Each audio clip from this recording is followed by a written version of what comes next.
All right, thank you everyone who's joined the webinar today. Welcome to this webinar being hosted by the Pacific Offshore Wind Consortium. I'm Sarah Henkel. I'm on the leadership team of the POWC, and I'm just going to give some introductory remarks before we get started on today's content. So as a way of introduction, the Pacific Offshore Wind Consortium is a university-led partnership for research, education, and engagement surrounding offshore wind in the Pacific. We are a consortium currently made up of 3 universities. If we can go to the next slide with a map to orient people. So as I mentioned, am Sarah Henkel. I'm an associate professor at Oregon State University and on the leadership team of the Pacific Marine Energy Center, which many of you from Oregon and the Pacific Northwest may be familiar with. Joining us in the Pacific Offshore Wind Consortium is the Schatz Energy Research Center based at Cal Poly Humboldt and the Center for Coastal Marine Studies based at Cal Poly San Luis Obispo. So collectively, we 3 universities span the region that so far has been targeted for potential floating offshore wind development on the West Coast. We are excited about the opportunity to collaborate with each other and engage with all of you and other members of host communities to investigate what might be the future of floating offshore wind on the West Coast. You're here today to hear a webinar on West Coast perspectives on ocean renewable energy. The webinar will be led by Dr. Hilary Boudet, who is a professor in the School of Public Policy here at Oregon State University, along with Greg Stelmach, who is a postdoc also in the School of Public Policy, and both are affiliated with our Pacific Marine Energy Center. Also presenting today will be Arnie Jacobson, who is the director of the Schatz Energy Center at Cal Poly Humboldt, and of course on the leadership team of the POWC. We hope you enjoy this webinar today. It is being recorded, so if there's anything that you miss or would like to see again, or anything you'd like to share with colleagues, you can find the recording of this posted on the Schatz Energy Center YouTube channel, and I believe the link to that will be pasted in the chat. And we are going to be continuing to hold these POWC-sponsored webinars. We have the next one that we plan to hold will be on offshore wind transmission and battery storage. We'll follow that with one explaining the cable laying process and environmental monitoring that we did surrounding about that for the PAC-WAVE project, which is the wave energy project that's being executed by Oregon State University up here in Oregon. And then the 4th webinar that's on our list so far, we'll be looking at environmental permitting processes for California ports. So this will be the first, followed by 3 more over the course of this spring and summer. If you have any technical difficulties for today's webinar, you can post to the chat box and we'll try to help you resolve your technical issues. If you have actual Q&A for the content, we'll have a Q&A discussion following the presentation. And so if you've got a content question, please use the Q&A box for those sorts of questions. And we'll ask those in a panel discussion at the end. And so with that, I think that gets us through our introductory remarks, and I'll turn it over to our presenters. Okay, thanks, Sarah. Hi, everyone. I'm Hilary Boudet, as Sarah mentioned, and I'm happy to be here with Greg and Arnie to present about some research we've been doing on West Coast perspectives related to offshore wind. We've been doing this work the last couple of years using surveys and interviews to understand those perspectives. And so the way we're going to walk through the presentation today is I'll give you some background and context about offshore wind in Oregon. Then I'll pass it to Arnie, who will give you some background and context about what's happening in California. And then he'll give it back to me for some information about what the literature says about how the public perceives and responds to energy technologies, and then Greg will help us with some presentation around some of the results from our surveys and pass it back to me for some concluding thoughts and what we've learned from interviews. And then we'll open it up for some questions. So that gives you kind of a lay of the land in terms of where we're going. We're not going to spend a lot of time on this because I think many of you are probably, given the POWSI name, are probably familiar with some of what's happened around offshore wind, but we want to make sure that we all are on some of the same page around this. So, you know, kind of the main beginning of this was the Biden administration made offshore wind a key priority and set ambitious goals for its development. Probably the most well-known was the 30 gigawatts by 2030, but there was also a 15 gigawatt goal for floating offshore wind by 2035. And floating offshore wind is most of what the offshore wind proposals will be on the West Coast. The first offshore wind leases on the West Coast were awarded almost 2 years ago in California, but there have been more than 30 leases around the US under the Biden administration.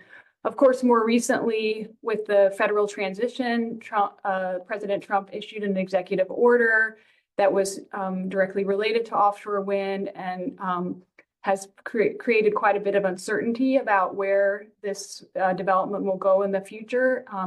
And so that we're kind of in this uncertain period where we're waiting to see what kind of impact that will have. I'm going to talk a little bit about the Oregon context, and then I'll turn it to Arnie to talk about California. So the planning process for an auction of areas for offshore wind, floating offshore wind development in Oregon began almost 3 years, or a little less than 3 years ago, with initial call areas announced, mostly off the southern coast of Oregon, as you can see on this map. The Bureau of Ocean Energy Management, or BOEM, what is the federal agency that's charged with leasing of ocean space. So they announced these call areas. There were 3 initially: Coos Bay, Bandon, and Brookings area call areas. They were quickly, BOEM cut that down to 2 and focused in on the Coos Bay and Brookings call areas, and they were refined into draft wind energy areas. And ultimately, the 2 proposed final wind energy areas were announced, totaling about 200,000 acres in the Oregon context. That was, and so there was a lot of activity over the last year with the announcement of the final wind energy areas and the proposed sale notice. There was an environmental assessment with public comments, as well as the state of Oregon did their coastal consistency review. The final sales notice went out in August of last year, and with the goal of having an auction in October, so last fall, but that was after some significant opposition from some of the South Coast communities that are located in proximity to these areas. The governor requested that BOEM would postpone the auction, and they obliged. So that auction was postponed in October. And so that's where we are in the Oregon context. I'm going to turn it to Arnie now, and he's going to talk a little bit about what's happening in California. Thank you, Hilary. And I think in terms of thinking about offshore wind, we often talk about it in terms of development in 4 main areas of infrastructure. So the offshore wind farms themselves, but also port facilities associated with staging and integration or assembly, and as well as operation and maintenance, and import-export or just movement of goods associated with the supply chains. There's also electric transmission and component supply chain development.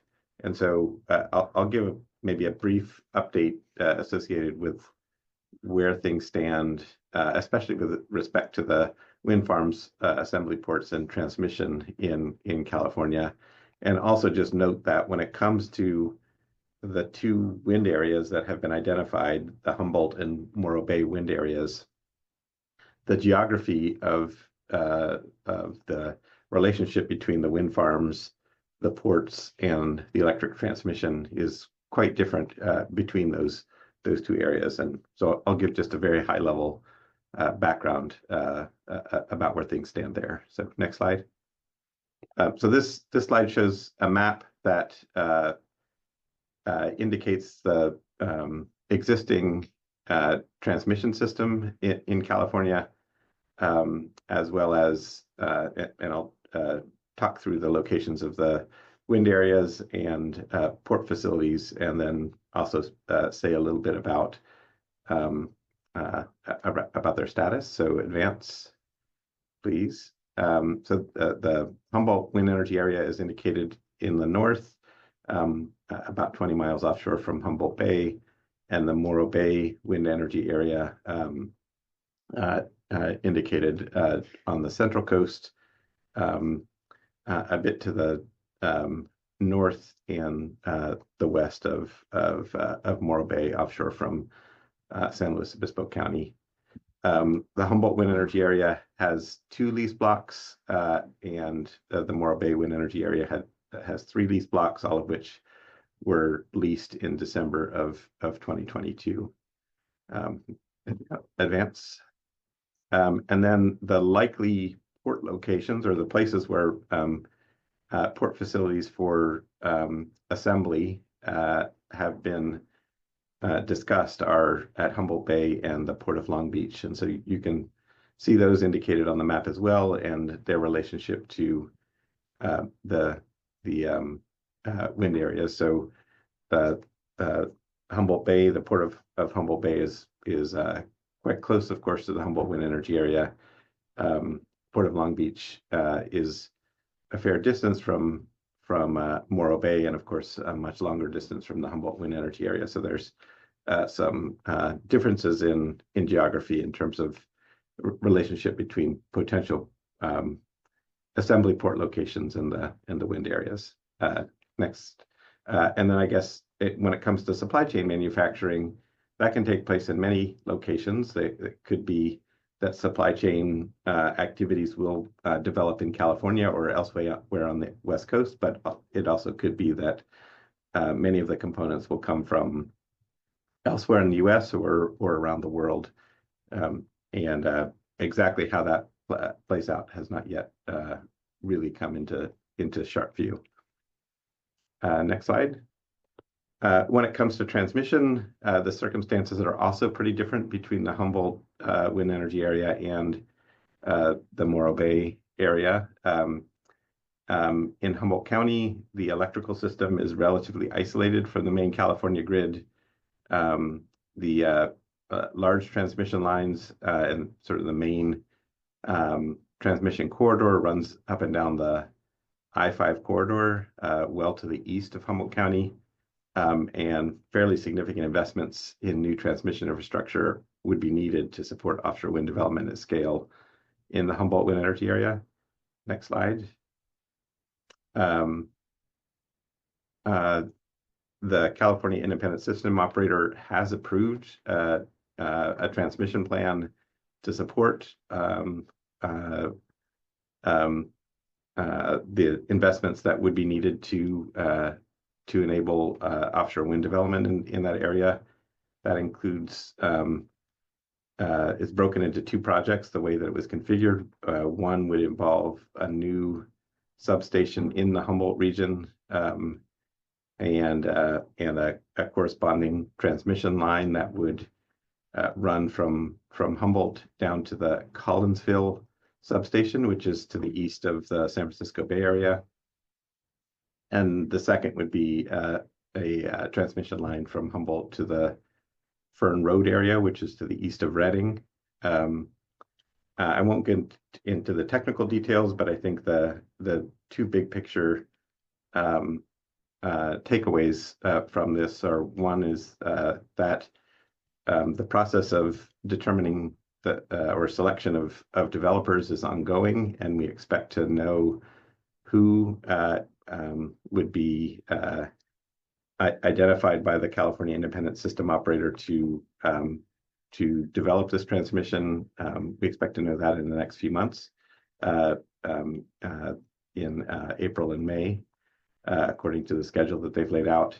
I think the other key takeaway or key point is that the approach that was approved by the California Independent System Operator includes a connection between this new transmission infrastructure and the local electrical system that serves the Humboldt region. And that connection would strengthen the local system considerably in relationship to increased capacity and increased reliability. This circumstance on the Central Coast is quite different. The electrical infrastructure on the Central Coast is considerably more developed than in northwestern California. High capacity transmission lines come out to the coast to serve the Diablo Canyon nuclear power plant, and there's also fairly significant transmission infrastructure that comes down to Morro Bay, to the site of a retired natural gas power plant. That infrastructure makes it somewhat easier to interconnect offshore wind, but nonetheless, it's likely that some transmission upgrades would be needed on the Central Coast in order to fully accommodate the amount of offshore wind that's being considered in that region. So that just gives a quick rundown of some of the pieces, and with that, I will pass things back to Hilary to proceed with the presentation. Okay, so thanks, Arnie, for that. Yeah, you can't invite an academic without hearing a little bit about some relevant literature. I promise not to spend too much time on this, but it helps set the stage for the research. So, if we turn now to thinking, less about where the projects are going and what might happen with them and how the public perceives and responds to new energy technologies, there's a long tradition of studying this particularly in social science. Several years ago, I wrote a review piece on how the public perceives and responds to these new energy technologies, not just renewable energy or offshore wind, but energy more generally, and identified 4 different factors that shape people's responses. And I'll just walk through them briefly and then talk about a particular aspect of public perceptions that we'll highlight here today. So the first aspect or factors that matter in these responses often relate to the technology itself. And so those are considerations of how the public perceives the risks and benefits from technologies, or the kind of the pros and cons, its relative cost to other solutions, potential effects on energy prices, what it looks like and what kind of visual impact it might have at scale. Does it have the potential for a catastrophic, accident, or are the risks unknown? How observable is it? All those things related to the technology itself can shape the public's perceptions of it, and that makes sense, I think, kind of just at face value. The other aspect that research in this area has shown that matters is the people impacted themselves. So there's been quite a bit of research showing links between sort of sociodemographic factors of individuals and how they think about and perceive risks from technologies or take a stand on technologies.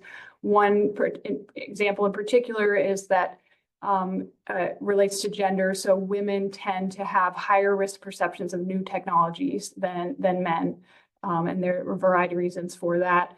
Also, sort of environmental values or other types of values that people hold shape their perceptions of renewable energy technologies, fossil fuel technologies. And then things about cues they're receiving from elites or peers or people they trust about these technologies, those also matter, as well as their own trust in the industry developing them or government to regulate them. So all those factors about the people impacted by technologies matter in terms of developing and how that shapes public perceptions. The other two factors, the first is place. So there is definitely a tradition in this research area to try to understand how the place in which a facility or a technology is proposed shapes how the public perceives it, particularly the existing landscape in terms of both its kind of natural amenities, but also what other types of industrial or energy development are existing on the landscape can really shape how they perceive or respond to newer proposals. Also, what are the existing economies or jobs in that area can matter in terms of how the public perceives a project. And then, of course, place shapes social and political institutions that help establish decision-making procedures around these. And that brings me to the last factor that can be very important in shaping public perceptions, and that's the process, the decision-making process around technologies and projects. So, and often process can be just as important as any kind of decisions that are made in terms of how people perceive technologies, whether or not the process is viewed as engaged, transparent, fair, can really shape how the public responds or perceives technologies. And also this idea of some sort of economic involvement through ownership or some kind of local benefits from projects has been shown to be very important. We have done, so that kind of gives you a general view of how public perceptions and responses to energy technologies are formed. We have done some past research around wave energy. It sounds like you'll hear about the PacWave project in a subsequent webinar, but close in proximity to Newport, Oregon, there is the PacWave test facility for wave energy converters. It should be opening in this year and will be the first grid-connected wave energy test facility in the US. And so we had done some previous research trying to understand public perceptions of wave energy, and we showed some things that mattered in that research were around how people represented that technology compared to other ones, because most people aren't that familiar with wave energy, and so they would sort of make links to other technologies they are more familiar with, and that would shape their views on wave energy. How attached they were to the place where things are proposed mattered. And then also this idea of techno-optimism, how optimistic they were about technology to solve problems was another factor that really mattered in some of that initial research on wave energy. And so I just want to point out I have one more thing to cover, and then we'll get into the results. But there is a phenomenon that's specific to renewable energy that has been identified in research about about public perceptions and responses, particularly out of Europe, but also it's been seen in the US as well, is that when you do surveys in the abstract about renewable energy technologies with folks, they tend to view renewable energy positively. They report mostly support and high levels of support for renewable energy in the abstract. But then we see local opposition to specific projects. And that in the literature is referred to as the social gap, kind of this gap between widespread support and local opposition to projects. So I just want to delve in a little bit more before we get to our results on some of the explanations for that, so that you have this in your mind as we're going through the results and can think through what you think might be some of the reasoning for this gap. So probably one of the explanations that we're most familiar with for this social gap is an explanation that's tied to self-interest and is sometimes categorized as a NIMBY response, or not in my backyard. And so this is the idea that at an individual level, we have support for renewable energy, but we don't want to be near them. And that compounds at a societal level. And so then you end up with this social gap. Some of the policy prescriptions for that would be if you think that's the reason for the social gap, would be to centralize authority around siting of these facilities, or to do some kind of cultural change around appealing to people's better nature, to be willing to accept risks of being host communities. recognizing the broader benefits. And then also another idea as a policy response to this would be compensation. So you would compensate host communities in some way for the risks that they're taking on for hosting as a way to address this social gap. And so we've seen some of this, some of what the Biden administration was doing with offshore wind siting was offering things like community benefits agreements and things like that as a way, if this was a potential explanation of that. If we move to other explanations, there's another one that has to do with the idea of a democratic deficit. So this relates to this idea that the benefits for local communities and locals most affected by these projects of protecting their local landscape outweighs the cost of participating in the processes around decision making for these. And whereas for the larger society, the benefits of development from one particular project don't necessarily outweigh the cost of participating for those who are supportive of renewable energy technology. So if this is the explanation that you think is explaining the social gap, you would move into more of like changing decision-making processes, trying to incorporate broader society's views on these projects into the planning process. I think the one we're going to focus most on during this talk is about this idea of qualified support. And so that's the kind of a third explanation for this social gap. The idea of qualified support is that most people who are indicating support for renewable energy or offshore wind in this case do not support it without qualification. They think that it's a good idea, but they believe there are kind of general limits or controls that should be placed on its development. And so if this is the explanation of this social gap, some of the policy prescriptions would be around changing people's minds so that they have unqualified support of renewable energy, or you would want to make changes to project features or mitigate aspects that are causing impacts so that to address what those qualifications they have.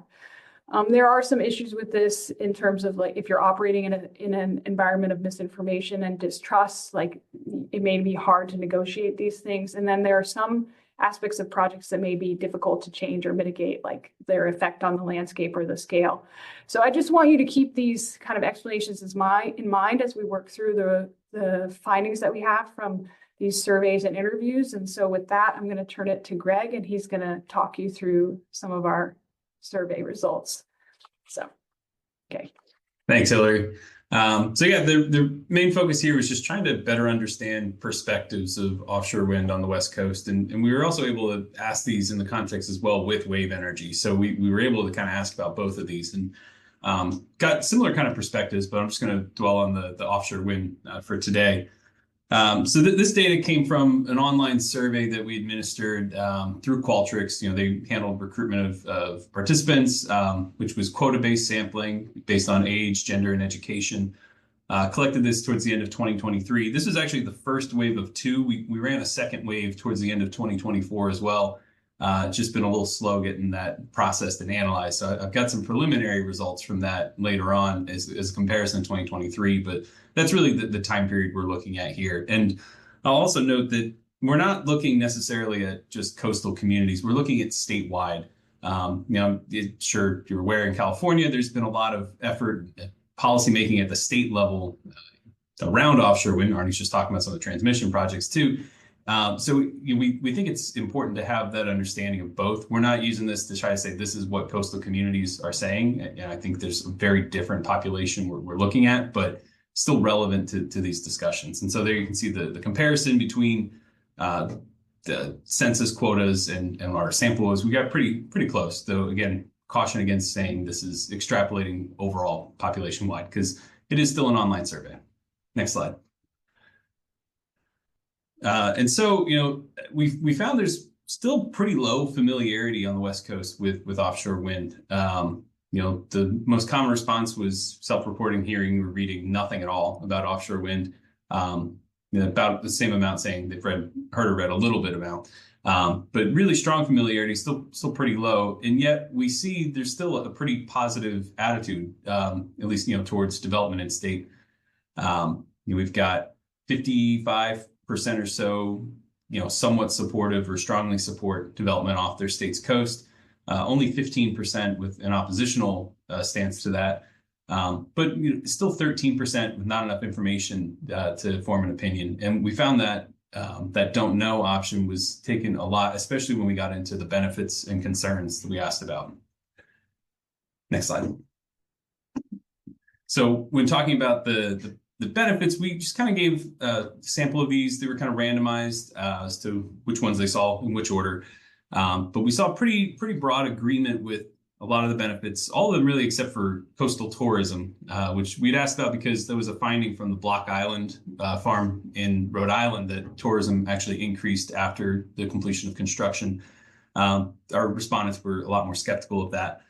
But broad agreement around climate and economic impacts, a little more of the don't knows, especially around reliability and price of offshore wind.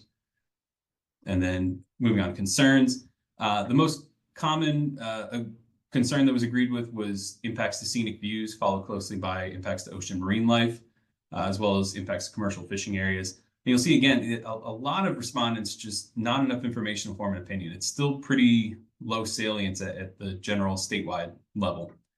And so that really informed our approach.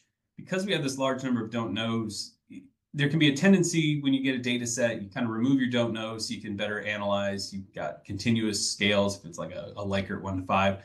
But when you have a don't know, they can't really be placed on it. So what we did instead was a different approach that allowed us to kind of treat those more categorical and let us keep those respondents in the data set.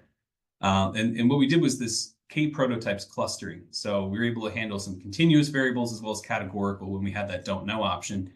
And that really allowed us to keep those respondents in the sample and just kind of understand who is not as engaged with offshore wind right now. And it was pretty interesting to then do some comparisons. So we clustered based on those attitudes to development in state. We had kind of this question of general future development by 2050, whether increase or reduce.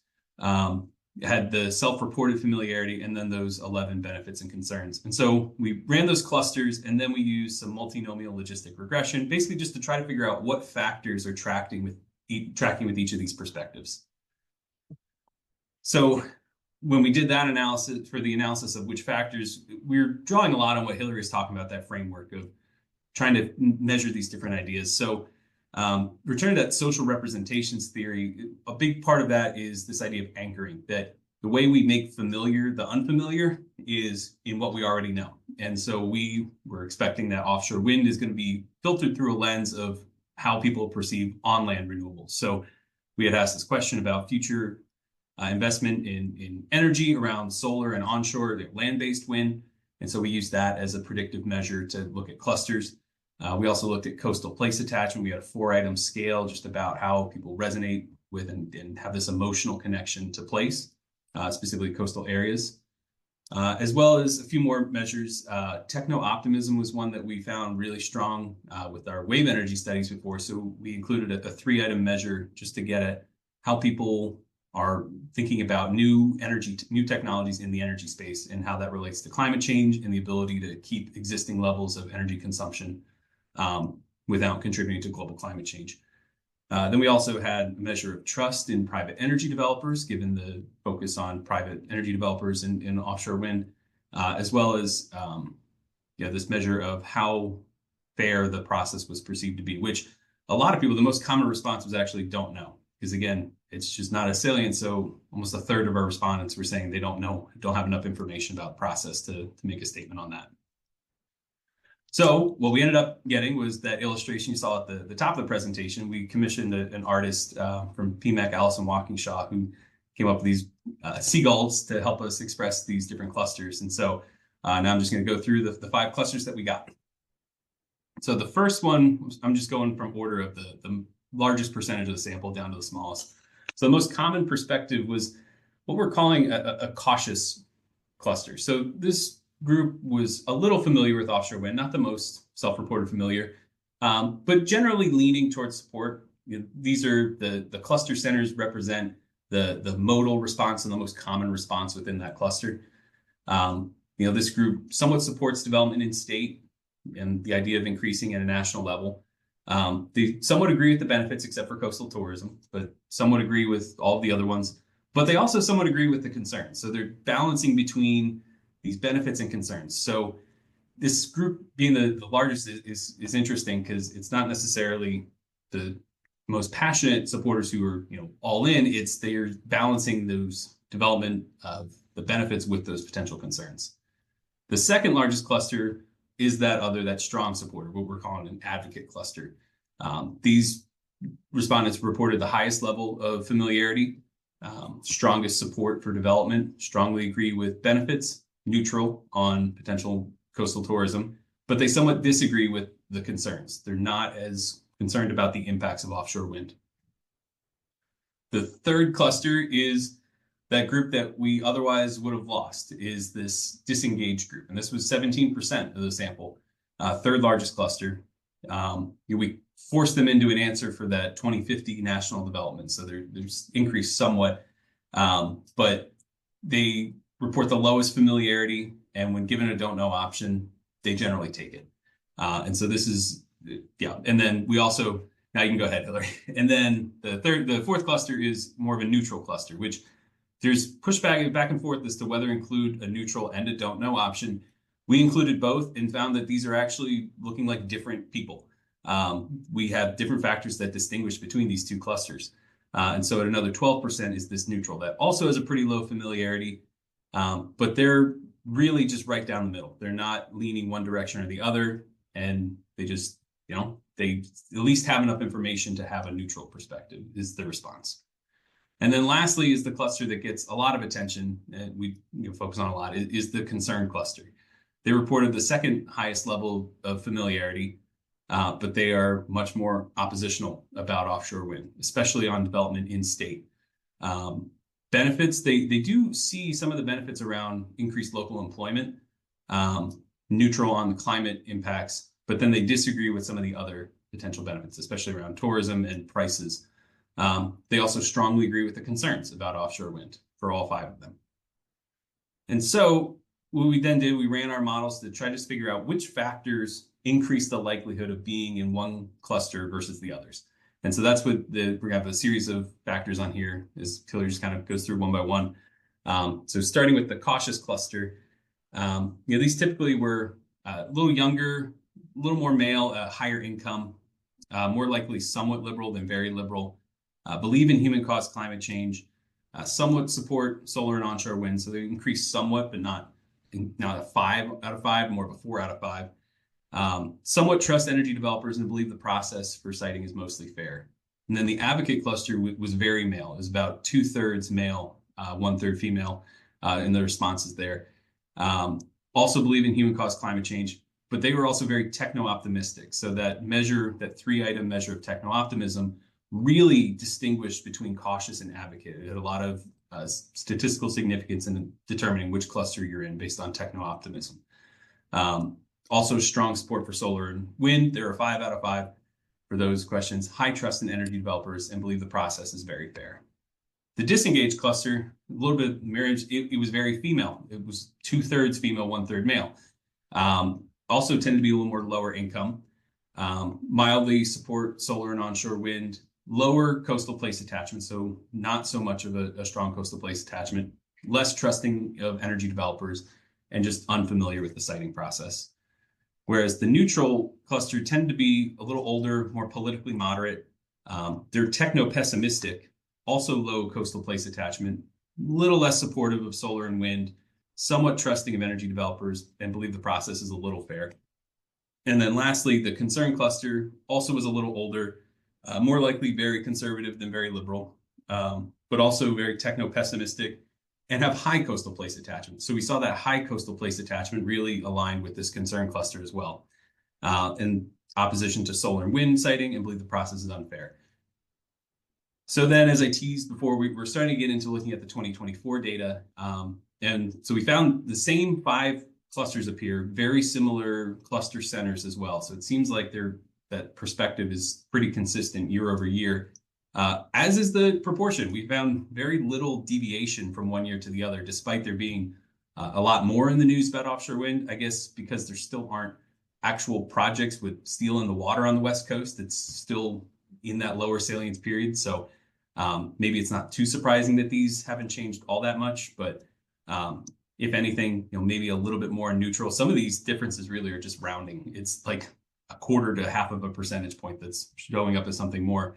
But also the overall top lines were pretty consistent. Again, 15% when that's strongly or somewhat opposed, 54% strongly or somewhat support versus 55% last year. And familiarity was also pretty unchanged. So based on what we've looked at, the samples pretty level, but we're getting into the analysis. We also changed some of the other variables in there. We added some more questions around rural versus urban tension. Kind of also asked the question about where people live, the type of place they're in. And that actually, there's a little difference. There's fewer advocates in rural areas. There's actually a little bit more disengaged and neutral in the rural areas, and fewer members of the concern cluster in urban areas. And then I got one more slide. Sorry, I thought that was it. And then just kind of bringing home the key findings from that, kind of revisiting, looking at that concern cluster. Strong place attachment being really strongly correlated, the perceptions of process being statistically correlated with that cluster.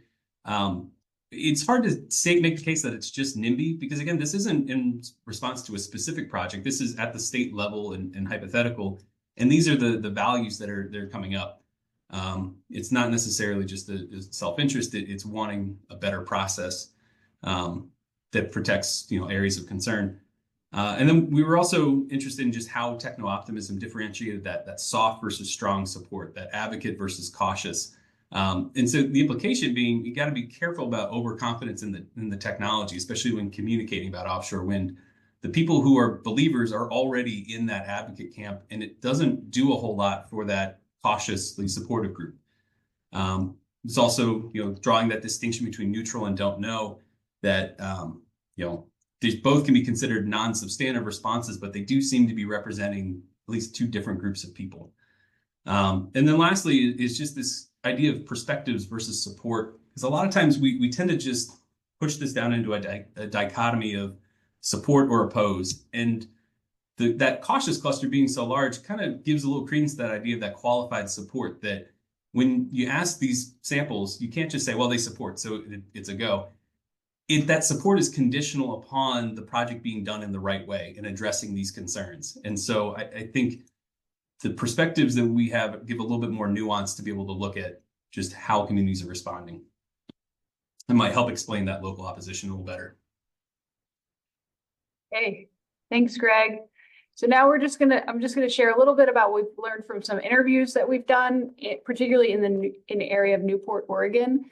We actually set out to do these interviews more specifically about PacWave, but the timing of them, we were doing them in spring, summer, fall of 2023, and then we went out again in the summer of 2024. We actually ended up hearing a lot about offshore wind, so I think it has relevance for what we're discussing today. So we wanted to share some of that with you as well. You can see we did some semi-structured interviews with different types of folks that have been actively engaged in these processes in the Oregon context, and we really wanted to just understand a bit more about how these more key actors are thinking about offshore wind and wave energy in that context. And so I'll share some of the results from that. Just in general, we heard a kind of different characterizations of I'm calling it marine energy siting to encompass both offshore wind and wave energy here in Oregon.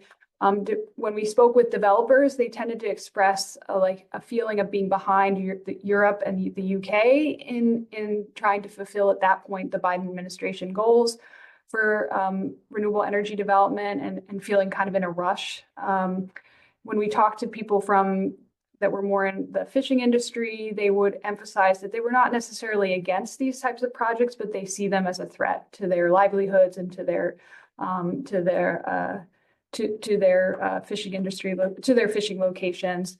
We grouped a group of people we talked to together in the advocacy, policymaker, labor union type group, and they were talking a lot more about how to see a bigger picture around energy development off the coast of Oregon, and move more slowly and deliberately to make these decisions. And then we wanted to get at some of the underrepresented groups, because you can't necessarily get to those groups in a big survey. So we specifically talked to some Latino coastal community leaders in Newport, and their answers to our questions showed that they had pretty limited familiarity and understanding of these technologies or the current projects or proposed projects or leases, but they were interested in learning more. And across all these groups, we heard a lot about questions about the technology and the call areas, what scale it would be at, particularly for offshore wind, what it would look like, what kind of characteristics it would have, and just a lot of unanswered questions and curiosity. One of the things that also, and part of the reason I brought up PacWave already, is we did hear quite a bit of distinction when we talked to people in the Newport area about between the process that occurred for the siting of PacWave versus what was happening around offshore wind. And so when they would describe the siting process for PacWave, which was mostly led by Oregon State, they would talk about it being collaborative and inclusive and informative. It was more of like a bottom-up approach where community members could participate and express concerns. And this approach facilitated a more open attitude, particularly on the part of the fishing community, to kind of help OSU find the best spot for that facility. And then it also required this time and effort to build trust with fishing communities and a willingness to collaborate from both sides. They would contrast that with the offshore wind siting process, which felt much more like a top-down process that was driven by the Biden administration's goals. I think this was said several times in the interviews about feeling like a box checking exercise with not much input, feedback, or meaningful community engagement. These perceptions of the process combined to create a pretty general negative feelings and perceptions of the offshore wind siting process, and a lack of trust in the Bureau of Ocean Energy Management, and a feeling of being kind of left out of the process. And then that translated into anxiety and worry about the technology's possible impacts and the feasibility of the process. If we turn to more specific ways they would speak about, our interviewees would speak about risks and benefits. We kind of categorize those into two different buckets: economics and environment. And also there was some commentary about social, which I'll discuss a bit as well. So in terms of the potential economic risks or benefits, impacts from marine energy development, those were kind of mentioned equally in terms of being positive and negative. There wasn't a big distinction between that. And the kind of positive economic benefits they would talk about were the presence of potential renewable energy infrastructure, local economic development, potential benefits to quality of life. But they were concerned about negative economic impacts to current ocean users, particularly fishery production, and the displacement of the local workforce. On the environment side, there was clearly more negative commentary in the interviews about environmental impacts from marine energy than positive. Again, on the positive side, they would mention renewable energy infrastructure and using these natural resources of the wind and waves for development. But on the negative side, there was a lot of concern, similar to what we saw in the survey results, around potential impacts to marine and ocean ecosystems and marine species. And often these impacts were linked to social impacts or impacts to the broader society around seafood production and its value, potential for impacts to recreational activities and tourism, as well as to the ports and the coast more generally. So that gives you a sense of the way people talked about those in interviews. I did want to spend a moment just to tell you kind of general impressions from talking to these Latino coastal community leaders in terms of what they were saying around marine energy. They didn't recognize a lot of the specific marine energy projects or proposals. Their most once we kind of explained a bit about what they were, their most common concern was about losing jobs. They had some recommendations around how to be more inclusive in bringing communities into these discussions by relying on more well-established organizations and local interpreters and leaders, providing information in their own language, being transparent about the project impacts, and focusing on how to implement projects in a way that sustains natural resources and local communities. And there was a kind of, I brought in an interesting quote here from one of our interviewees that talked about like these types of projects can break ecological and social cycles that they're engaged in. And so, and because many members of their communities are not necessarily economically stable in their jobs, like these types of projects or changes like this can cause lots of ripple effects throughout their communities. And you can see that, and it's like a little chain because it affects everyone. If someone loses their job, then it can affect their kids, their family, creates economic stress, the ability to purchase food. And so there was a lot of concern about the potential for that to happen with this type of development as a change from what's existing there. There were some, and many of you may recognize these kind of recommendations, but this was kind of the recommendations we were getting from interviewees around thinking more holistically, more long-term vision around marine energy development on the coast, encouraging partnership and coordination across different agencies and communities, trying to get a wide variety of actors engaged that had something to say about these types of developments, trying to promote key values and principles in the discussions and interactions with interested groups and communities, and trying to get, if there is going to be a workforce development associated with them, guaranteeing apprenticeships and training and retention of local workers in that process. And then, I think given the experience of Newport with this more pilot type small scale facility that they have in PacWave, there was a desire to see that sort of thing around offshore wind as well. And so just to kind of sum up some of what we've been talking about, and building off what Greg presented from the surveys, we see here clearly that these process perceptions, making that distinction between the PacWave siting and the offshore wind siting, those process perceptions are important, not just for the general public, but for these kind of key actors that we talk to. Many of our discussions were somewhat about the technology, but often talked more about values and process. And so again, stressing that, not being not being overconfident in the technology and people's perceptions of technology to solve problems. Clearly, there are still many groups of people that do not know much about these. I mean, probably those of you that are signed into this webinar think about energy and offshore energy quite a bit, but there are still lots of people who don't know much about what these are. And so, but they are interested in learning more. And then again, these concerns about impacts to marine environment and ocean users suggest that those might be some of the risks that people are most concerned about who are in that qualified support category. And I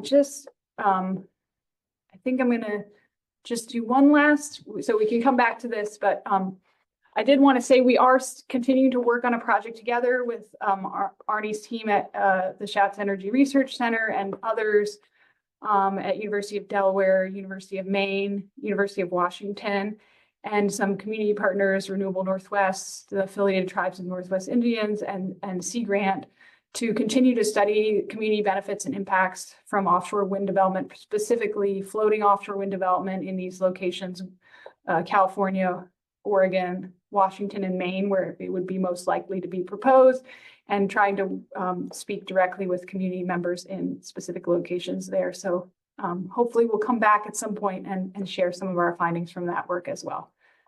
And with that, I will stop and let people say some thank yous to Allison Walkinshaw for the graphic, and then also where the funding came from the Department of Energy, and open it up for some Q&A. Thank you very much, Hilary and Greg. Thanks to everyone who has submitted questions so far. If you do have a question, please type it into the Q&A box, and we'll do our best to answer as many questions that come in as we can. I will start off. There are a few questions that have come in so far. I'll start off with one that is about the potential for wave energy and wind energy to be combined. So a participant asked whether offshore wind areas could be available for wave energy applications too, and to discuss potential hybrid projects and whether or not that might have some energy or cost benefits. And I actually don't think that that's a question for you, Hilary or Greg, but I wanted to pitch it over to Sarah in case Sarah had any thoughts about that one. Thanks, Arnie. So I think for the time being, that's more of an academic question than a potential reality, as both of these technologies are relatively nascent, and the permitting processes for them right now are separate. So in terms of logistics, from a permitting perspective, it would be quite the hurdle. But there is quite a bit of active research going on about that. Here in PMEC at OSU, Bryony DuPont has spent a lot of time thinking about that and published a number of papers, had a couple of grad students working on it. So if the questioner is really interested in it from an academic perspective, Bryony DuPont would be someone you might want to look up. I think we're all hopeful that day where we can be the most efficient with our ocean space will come, but I think it's too early for each of these technologies and processes to consider how they might happen together. Thanks, Sarah, and thanks for that question. I have a couple of clarifying questions that are for Greg and or Hilary. So first, you may have said this, but maybe could reiterate what was the sample size for the study? And yeah, I'll just let you do that one and I'll do the next one. Yeah, sure. I saw that. I tried to do it in the chat for the Q&A, but I'll say it. It's about 3,000, 29.99 good valid completes, about 1,200 from California, 1,000 from Washington, and 800 from Oregon. Qualtrics has trouble getting a large Oregon sample as a result, just the way they recruit. There's only 4 million people here, so it's kind of hard. So we end up getting more from California. And did the cluster analysis include information about level of education? Yep. So yeah, I meant to mention that on the variables of interest. We also had demographics, state and coastal in there as control variables to evaluate. Education was not. We measured just bachelor's or higher versus else. Wasn't statistically significant across the model for cluster analysis. We also had income in there, kind of tried playing around with pulling one out or the other. Still don't really see much of a story coming from that necessarily, though. Thanks. Another question that came in for Hilary and Greg with respect to the disengaged group, is it possible that men are just less likely to admit that they don't know compared to women? I mean, probably. I'd say that's a factor. I'll let Hilary kind of speak to the literature. Yeah, it could be. It's we don't have we couldn't say for certainty, but that could be playing a role in that distinction between women and men in the clusters. I would say this isn't uncommon to have more don't knows around women respondents than female respondents than male respondents. So another question that came in is, can you expand a bit on how place attachment differs from NIMBYism, or just maybe pull that apart a bit more? Mm-hmm.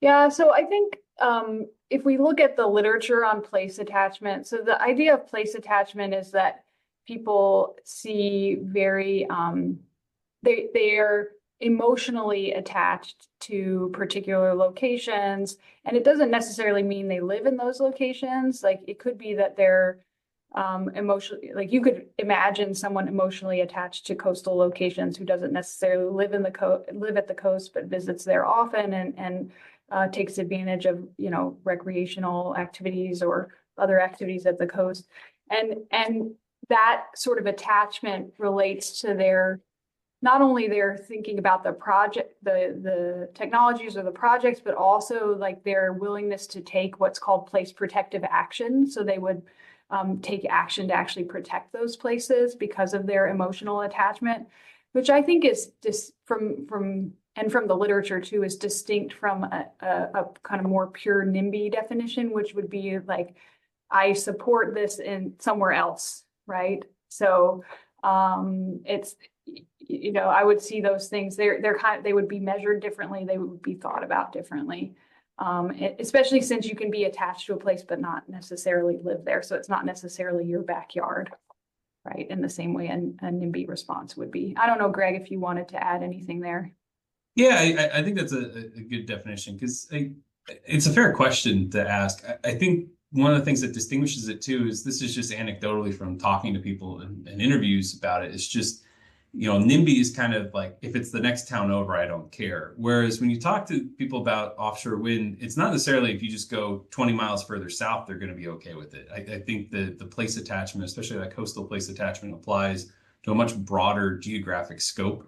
And it's, you know, again, not so much as a backyard, but just as what it means for people. I mean, I personally have I feel like the ocean, Pacific Ocean, there's certain places I go that I just feel very strong spiritual connection to. It's where I asked, you know, my wife to marry me. It was at the Oregon coast. You know, there's really special places there. So I think you can call that self-interest, but I think that's a mislabeling.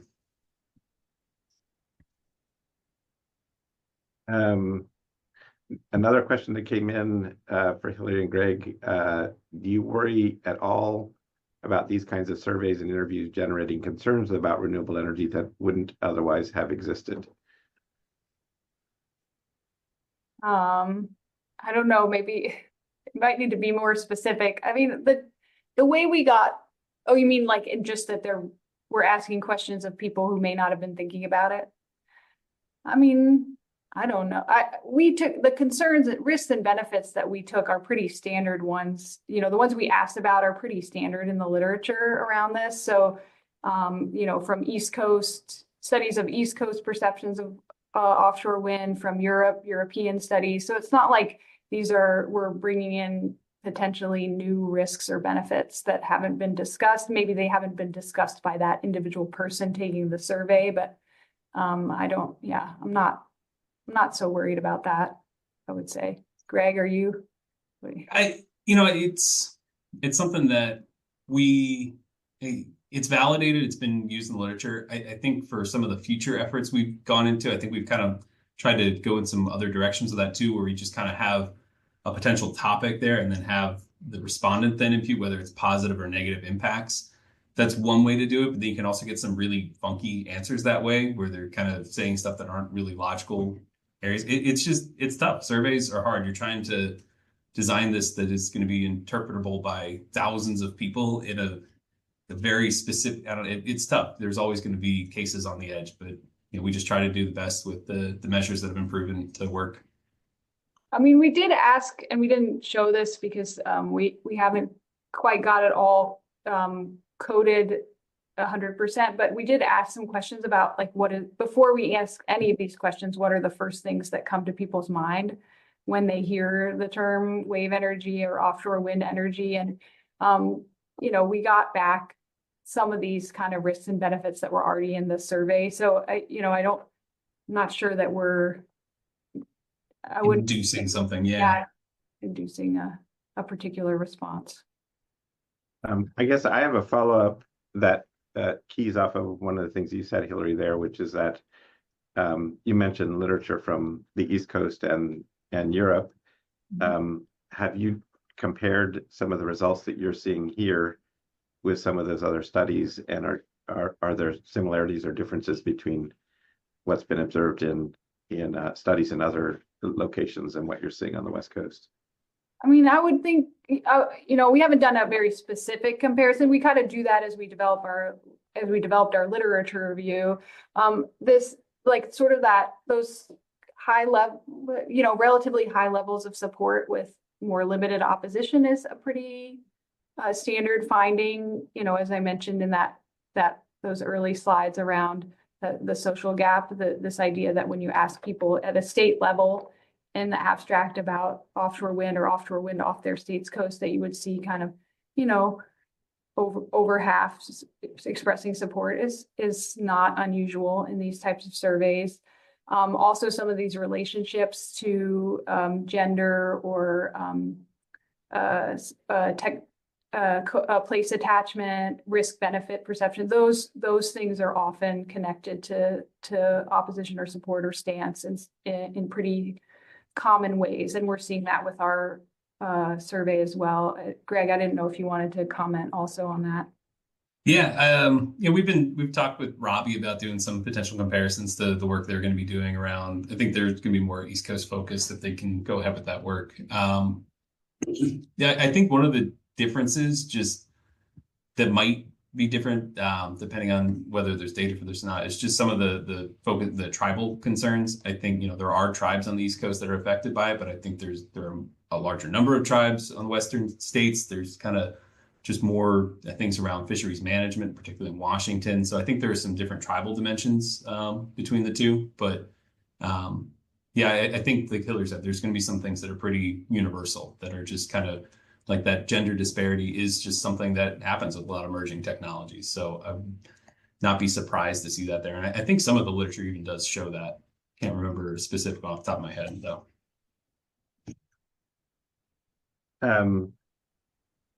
Another question that came in, it relates to engagement-related methods. So what are methods used to get various stakeholders, might be community members, scientists, private investment, or others, to all get in the same room together to collaborate and become collectively informed on these issues? Is it as simple as hosting town halls, posting event times on social media, and spreading through information through word of mouth? Which approaches have been most effective, and how do you make that happen? And maybe I'll add on to that question. Maybe you could talk a bit more about the PackWave project process, which it seems was better received on the Oregon coast than what happened with offshore wind. And so, what were some of the things that came out of that PackWave process, or what was done there that that was particularly effective, or from your perspective, or that was particularly well received?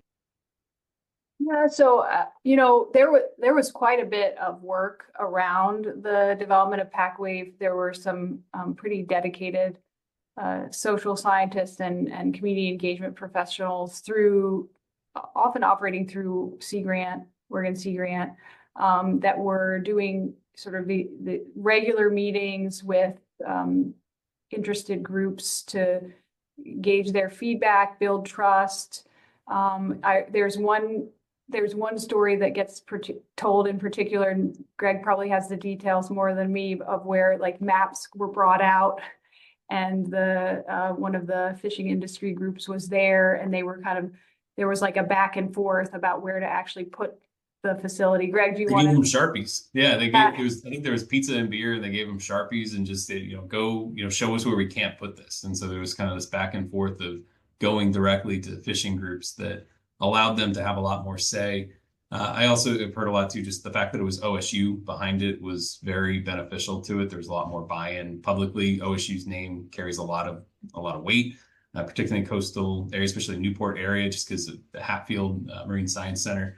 It also took a lot of time. Like it was a decade from when they initially started it to when they got the FERC license approval. So it was taking place over a longer time period. And there's also a bit of rose-colored glasses in hindsight, where you talk to people about it and they said like I've heard the one county commissioner is really involved. She said it was a C+ process, like the PackWave process, but in hindsight, especially after people have gotten frustrated by the Bowen process, it looks like an A+ to them. And so I think that's also part of it. Not to mention, just it's a smaller scope. It's a much smaller, it's 4 lines and test bays as opposed to a couple hundred turbines. So there's also I wonder too about how you scale up something like this. I think it's a really good question to be asking, what does work? I think there are certain things that work in these smaller cases. It's just, how do you then scale that up? Yeah. Yeah, there definitely is a trade-off between trying to get groups to regularly engage over a long period of time versus getting more and more people engaged, because like the amount of time people can spend on that can vary across. And so how do you devise a process that engages people over the long term, but in a meaningful way? And they were very proactive in incorporating adaptive management frameworks into that, just because it was so new, because there were so many questions about technology that people weren't familiar with. There was a lot of focus on adaptive management from the start. Thanks. Has there been any messaging or studies on the effectiveness of linking a local or regional climate change-driven disasters such as wildfires, ocean acidification, impacts to shellfish, what the marine heat wave was known as the blob, to local regional climate solutions like floating offshore wind farms, and how might that influence public opinion? We haven't done any sort of more message testing type work like that. There is some indication in the literature that like if you can connect more from like the Mountain West and renewable energy development there, but if you can connect the development to more localized benefits, that can influence people's perceptions. So there is something about connecting it to potentially more localized benefits. Sometimes the like a global climate change frame isn't as helpful for that part as a more localized benefit. So in that, if we take that and project it into this question, potentially, but I haven't seen that been tested yet.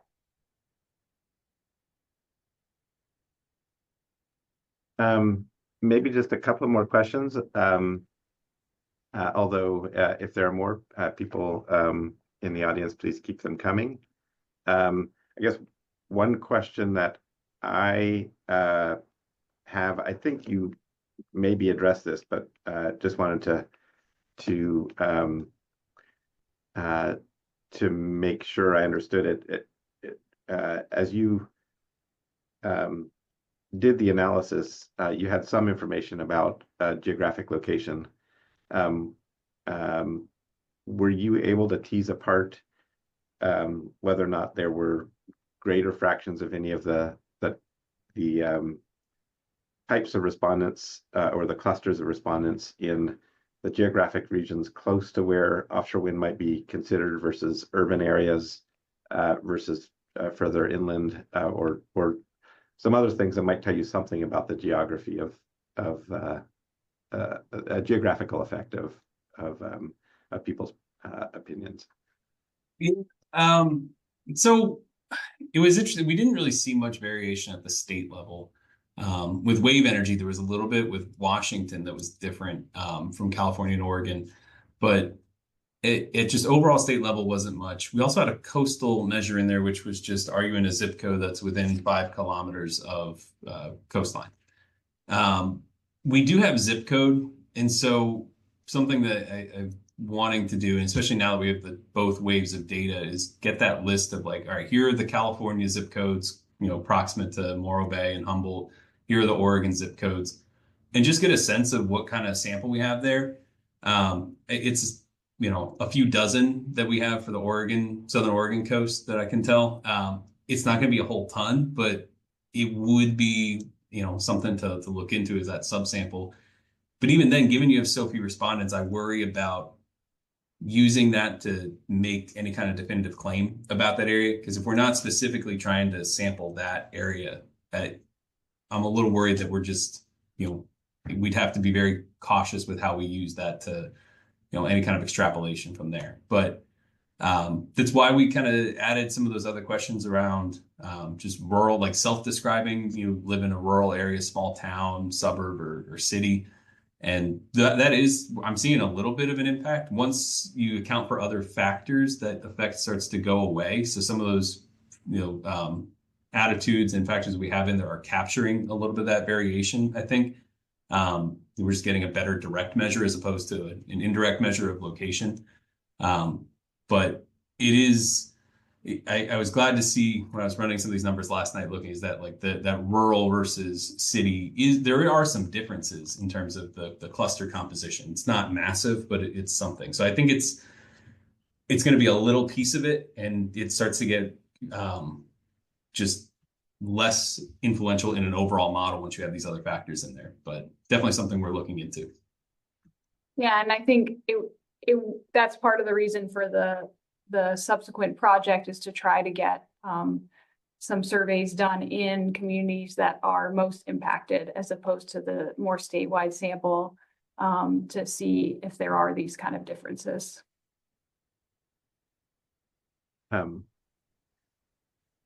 Thank you. I got two more questions in the queue, and more, of course, could come in.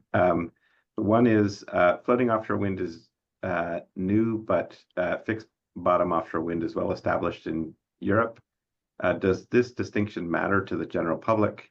And should we be talking about floating offshore wind as new when it's building on technology that already exists?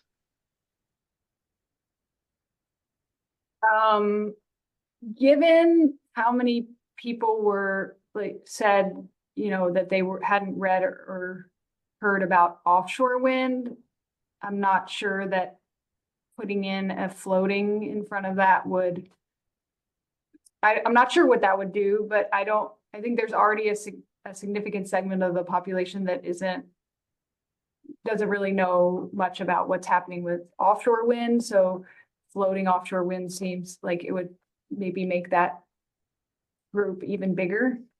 But we'd have to see if we did that. Yes, I would say floating offshore wind is in a different, like in terms of newness, is different than fixed bottom. In the case, because we were looking at a West Coast sample, like we're not going to have fixed bottom in that way. So like the offshore wind would be floating. So, we didn't necessarily make that distinction. Yeah, I guess we can't say for sure until we would do some kind of actual study of that. But my hunch would be that either people would miss that and wouldn't notice that distinction, or if they did, they would probably express less familiarity with it, given the kind of newness of the technology. Yeah. And it's also it's still new to people on the West Coast, like your average person. Like the technology may have been existing for decades in the North Sea, but I don't know, the average person, it's still pretty new to them. I mean, I come from the East Coast, and I would argue that good pizza is still pretty new to the Corvallis area. There's regional variations. You get, exposure to it. So I think, it's still processing through that lens of something new for here, even though the technology itself might be a little bit more mature. Another one question that came in, I guess first audience member said that they really appreciate this presentation, and then noted that there can be a tension between what are seen as classic NIMBY responses and very real environmental justice issues, where communities have experienced long-term disinvestment and harm from industries. How do you broach and approach these key differences? Yeah, there is definitely a distinction, and it's in the literature, it's in the lived experience of folks that, we've tended to focus particular types of development in particular types of communities. This is well established that we have a tendency to end up citing large scale industrial projects in lower income, underrepresented, disadvantaged communities. And so to the extent like you would then characterize a response to a new project from a community that has this longer term environmental justice concerns as a NIMBY response, that doesn't make sense because of their experience. And I think that's why that that place factor, like the kind of place factor in terms of how people think about newer proposals for energy development or any kind of industrial development is really critical, because they'll see these projects differently depending on the past experience they've had in that place. And so that's part of the reason we wanted to ask some of those questions about place attachment. But it would be good to keep asking these questions about the kind of justice. And there's also other aspects of justice too, related to kind of the procedural character, and so the place and process, I think, really help us to understand some of those distinctions between a more pure, what someone might call a NIMBY response, versus a response that's really embedded in reacting to the past experience those communities have had with development and the process by which decisions are made. Because if decisions are made in such a way that those voices aren't heard, then you see reactions and perceptions change.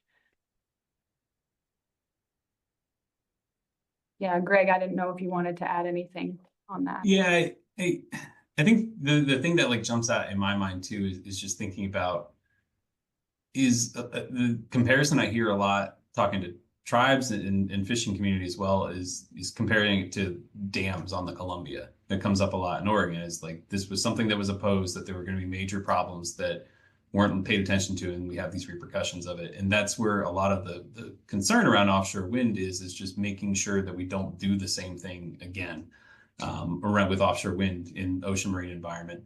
And so I think that really ties into that, like that coastal place attachment, that passion for the place and wanting to protect that area, an ecosystem that's getting more fragile with climate change too. So it's really tough, and there's a lot of questions, and there's a lot of data out there to help, but there's also a lot of places where we're trying to find the data to get those answers. And there's going to be some that it's going to have to be adapting to the data that we get in real time coming in. So I think they're hard conversations to have, and it's a major challenge with the siting process.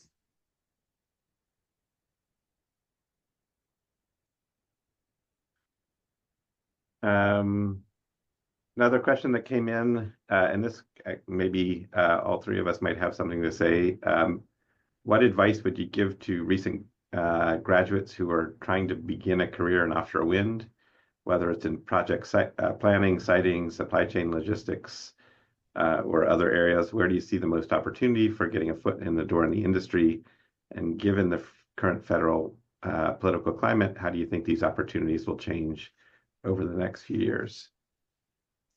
And I guess I can speak at least a little bit to that, which is, I guess, first I'll note that one of the members of our team, Tanner Etherton, has done some analysis of the types of jobs that might be available in the offshore wind sector, with a focus on the types of jobs that are associated with those who have a university degree. And so trying to understand what fraction of the positions are ones that require a degree, and what's the nature of those. And that's an area where we've talked about potentially doing a webinar in this series in the next couple of months on that topic. And so encourage people who are interested in that topic to join for that one. So I guess that's just a plug for an upcoming webinar. I guess when it comes to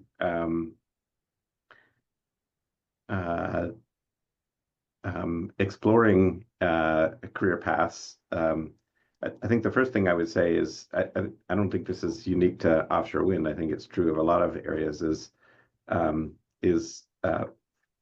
finding ways to effectively network with people who are in the sector. I know if you're in a community where offshore wind is being considered in some way, there are a number of events that various entities are holding that relate to either gathering input or reporting out, and sometimes they're just mixers that different entities in either in the industry or from the agency side are holding. And so try and find out when those are and go to them. that's one of the best ways, is to just start to meet people and have an opportunity to have some of those conversations. One of the things that we're wanting to do and are just starting to do in the Pacific Offshore Wind Consortium is to try and provide information to students at our respective universities about what some of the opportunities might be and what careers in the marine renewable energy sector might look like. I think that's something that Oregon State, through the Pacific Marine Energy Center, has done for some time, especially as it relates to wave energy, and now increasingly in relationship to offshore wind. And that's something we're looking to do across the three universities in the Pacific Offshore Wind Consortium. Hilary or Greg, I don't know if you want to say a little bit about respond to that question, but also talk a little bit about some of the things that PMAC has done over the years as it relates to that. Yeah, so I mean, I've been thinking about this a lot, given how much there's been a big transition, just in the last month. But I think one thing to always remember is that whatever skills you're developing around offshore wind are probably transferable to other topics, other energy sources, like from the social science perspective, like knowing how to run a survey and interview folks, and those kind of skills are transferable across different domains of energy or other things. And so I think thinking about like specific skill development, I'm sure there's equivalents to that kind of skill development in engineering and in natural science that can then be applied in other spaces.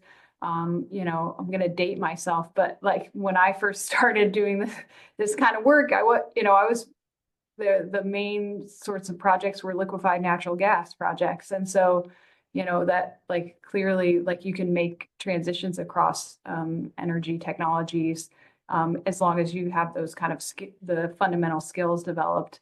And then in terms of, some of what PMAC has done in this space, it's a really nice organization to be engaged with, because they do a lot of communicating about events and job opportunities and other things that are happening. There's regular newsletters. There's a student marine energy club that meets regularly and engages in a Department of Energy-led collegiate competition around developing marine energy technologies. I think Greg did that when he was a master's student here. He participated in that club. And so, there are a lot of these trying to keep track of alumni and also bring them in for events and connect them to give talks so that people can understand what career pathways look like in the space, maintaining connections to the national labs in that sense to try to make the bigger network clear. I think those are some of the things that PMAC does really well. Yeah, it's just being open to those opportunities as they come. I mean, it's just saying yes and trying something, stepping outside of your comfort zone. When I started at OSU, I was originally going to do food policy, and then Hilary had a different NSF grant. Was like, hey, I need a grad student to work on something, and that led to the last 7 years of my life doing some really awesome research. So, it's you never know where it's going to come. It's just putting yourself out there and talking to the right person at the right time. And sometimes you can't really force it. You can come in with the best intentions. Sometimes it's just spontaneous, and you never know. And that's the fun of it. So I think even in this weird times, I still think those are going to be there. So, and you got it. Otherwise, you're just going to sit and dwell on anxiety and nervousness, and it's not helping anything. And I would say like these kind of siting issues are not unique to energy by any stretch of the imagination. A lot of the original kind of literature and social science research in this area came out of attempts to cite nuclear waste facilities. And then there's another stream that comes out of more localized land use planning from urban areas around landfills. So like these issues around siting and land use and project development are not unique to offshore wind. Yeah, modern society has a lot of needs to have things that people don't really like being around them. So it's managing that context. The waste to energy facilities we might see a rise with geothermal or or small nuclear. So, there'll be plenty of these discussions happening. And I think that whether you have technical engineering expertise, science, biological expertise, whether you've got just community engagement, like all of that's needed. Couple more questions have come in. So one, how might this research be applied to host communities, given that public perception there is probably quite different from that obtained from the sample that you just conducted or just reported on? Yeah, I think that's why the interview work is really important, to try to ground truth some of the survey findings, to really understand like maybe some of the how and why we're seeing these kind of links. Understanding that place-based component, local host communities are going to understand that more than social science researchers, more than government regulators, more than the developers. So bringing that expertise to the conversation is really important, and that's clear from this research. And then I think also, thinking clearly about how to bring in the relevant interested groups, that's going to come from host communities more than some of these broader. And that was clear in the interview recommendations from our interviewees as well. So I think maybe some of the more relevant findings are from the interviews themselves, but I also think it's worth local host communities to think about that there are these broader perspectives that may be present among their populations, maybe in different percentages than at the state level, but there probably are going to be those broader perspectives present among the general populations of their communities, I would guess. And I'll bring it to an Oregon context too. We have a really strong divide between like rural coastal, especially that South Coast, and the Willamette Valley, where OSU is, where Salem, the capital, is, where Portland is. And there's this kind of sense, I'm not saying everybody down there feels this way, but some of them do, that like there's this like tension of they're just trying to put it here because they know we're easy to target for something like this. And I think there's some comfort in seeing that it's not like it's this overwhelming, like everybody wants this and they're feeling put out upon it. There are these range of perspectives, and that they're, people across the state share that kind of have those concerns about development as well. So I think sometimes in the community, they just want to be validated in some of their concerns and not feel like they're the crazy ones for being, worried about this project. So I think there's some comfort in that too.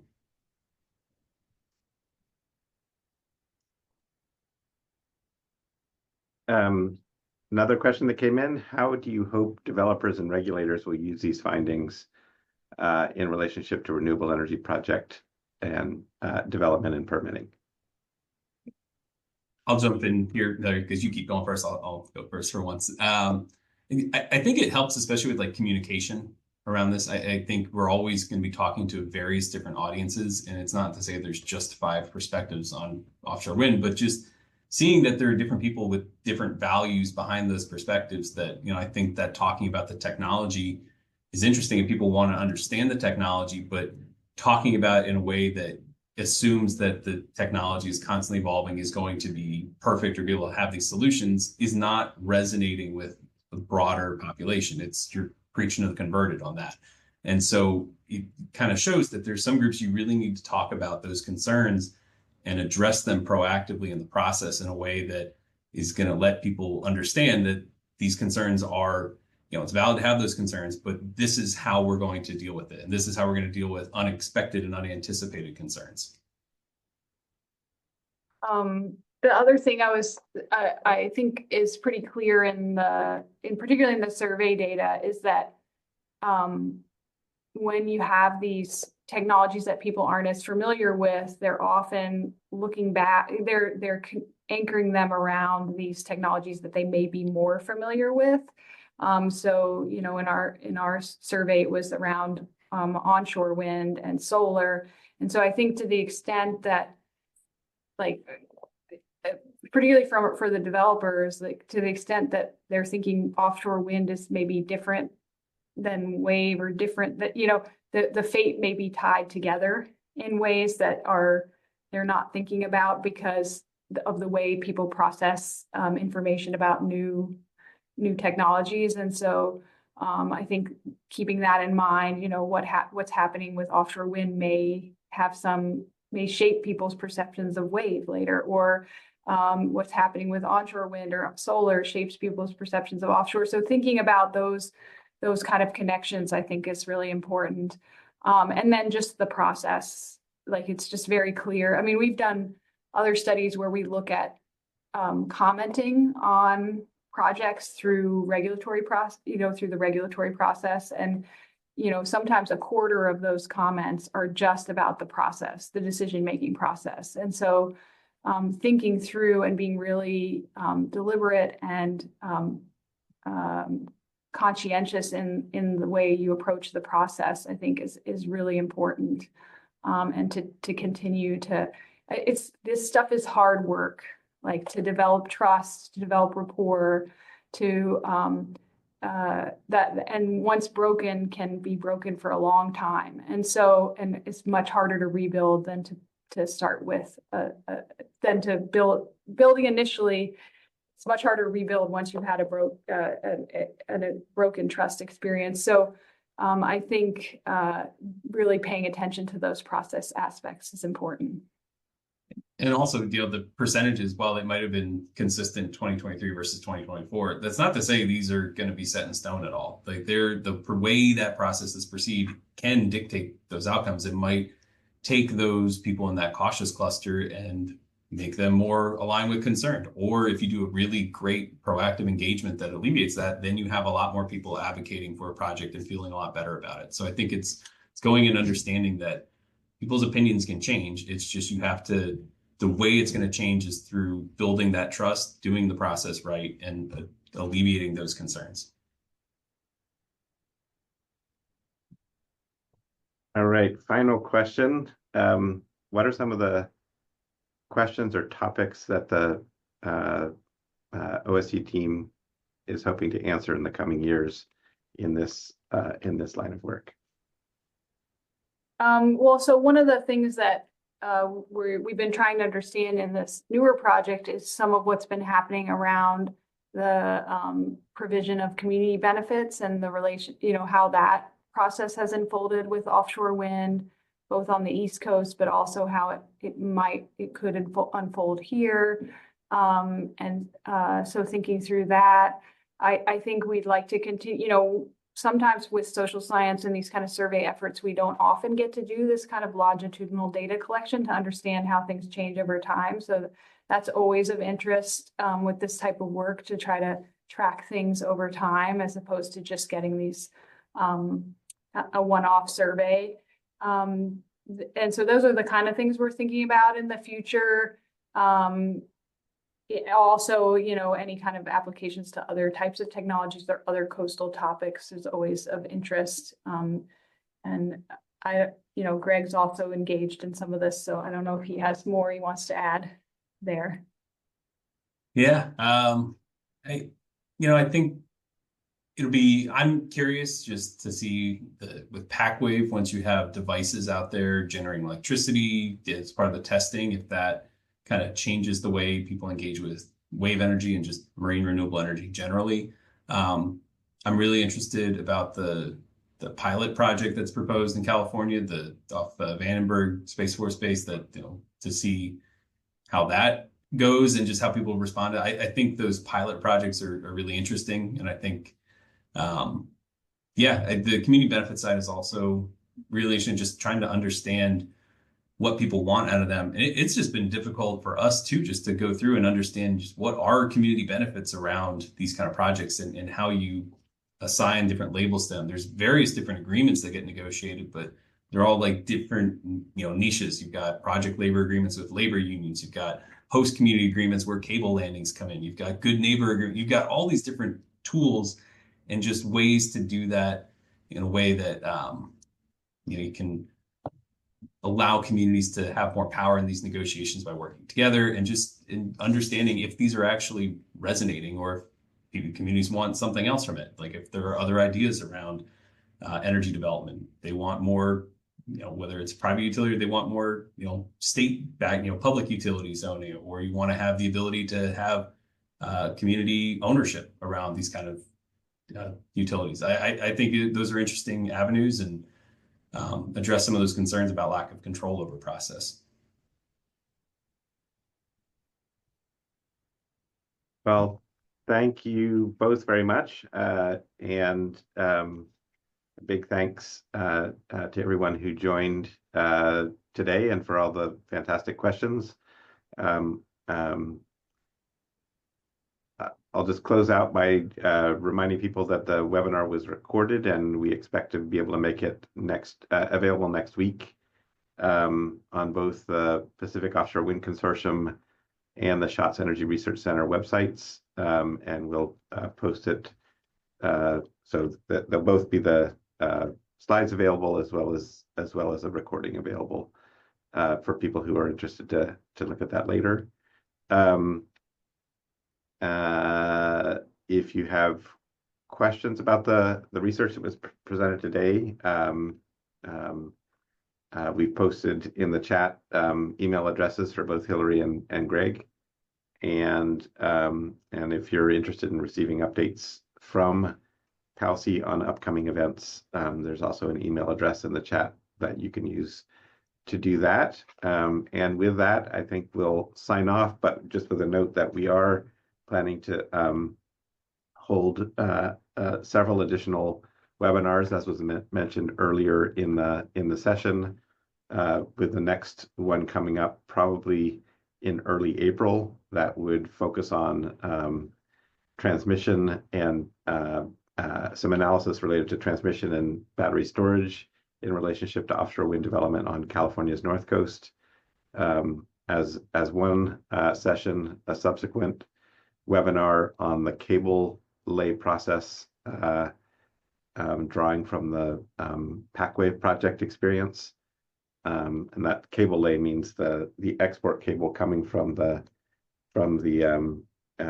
energy generators bringing the power on shore, just a number of issues associated with that. And then we're also expecting a webinar related to environmental permitting and processes for California ports. And as I mentioned, perhaps one also about some of the workforce dimensions with a focus on the portion of the workforce that's focused on people with university degrees. So really looking forward to those upcoming events, and hope that you all will consider joining those as well. So thank you all very much, and until next time.